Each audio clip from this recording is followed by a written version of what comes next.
तो मैं आपको मिक्स अचार का मंजरनामा भी थोड़ा बता देता हूँ। वो कुछ यूँ है कि देखें, हर दौर में पीपीपी आई है, तो पीपीपी ने अपने हिसाब से खाया पिया है, अपने लोगों को, अपने जो उनके मिनिस्टर्स थे उनको मिनिस्ट्रियाँ दे के रजाया है उनको सुकून से कि ये तेरी, ये तू खा, ये तेरी, ये तू खा, ये तेरी।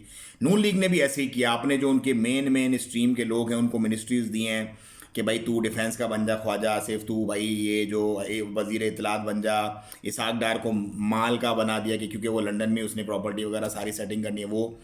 अब क्या होगा? अब पड़ेगी सही गेम। गेम क्यों पड़ेगी? क्योंकि अब उस हिसाब से नहीं खा सकेंगे जिस हिसाब से पहले पहले तो एक आती थी ना, पीपी आती थी, पीपी खाती थी, नून लीग आती, नून लीग। अब सबको उस खाद खाना है। सबको साथ कैसे खाना है जब माल तो है ही थोड़ा सा। अब उनके पेट भरे हुए बने हुए पहले वाले हिसाब से, बड़े बड़े हिसाब से। अब जब इनको माल मिलेगा नहीं, सपोज मिनिस्ट्रियों पे लड़ाइयाँ होंगी, आप आने वाले दिनों में देखिएगा किस तरह से ये एक दूसरे के गले फाड़ेंगे।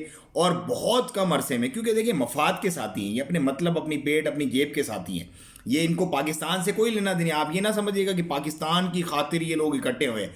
इमरान खान इनको जलील कर रहा था नैब में, इनके केसेस से, न्यूट्रल बेसिस पे केसेस के फैसले होने होने जा रहे थे। उस बेसिस पे अपनी अपनी बचाने के चक्कर में ये लोग इमरान खान के खिलाफ सब इकट्ठे हुए। और ये इमरान खान ने 11 साल पहले बता दिया था, 2011 का, वो जो नसीम जहरा के साथ उसका इंटरव्यू आप खोल के देख लो। मैं कोई अपनी तरफ से लगी लगाई बात नहीं कर रहा, मैं, मेरा किसी सियासी पार्टी से कोई ताल्लुक नहीं है, लेकिन अब पिछले कई दिनों से मैं इमरान खान को सपोर्ट कर रहा हूँ। हाँ, अलल ऐलान कर रहा हूँ, हर साहिब अकल, साहिब सोच और जिसके पास इतनी सी भी तालीम और तरबियत है, मैं पटवारियों की और जालों की बात नहीं कर रहा, वो बेचारे मासूम लोग हैं, उनको छोड़ दो, उनको मतलब नहीं कुछ समझ आएगा।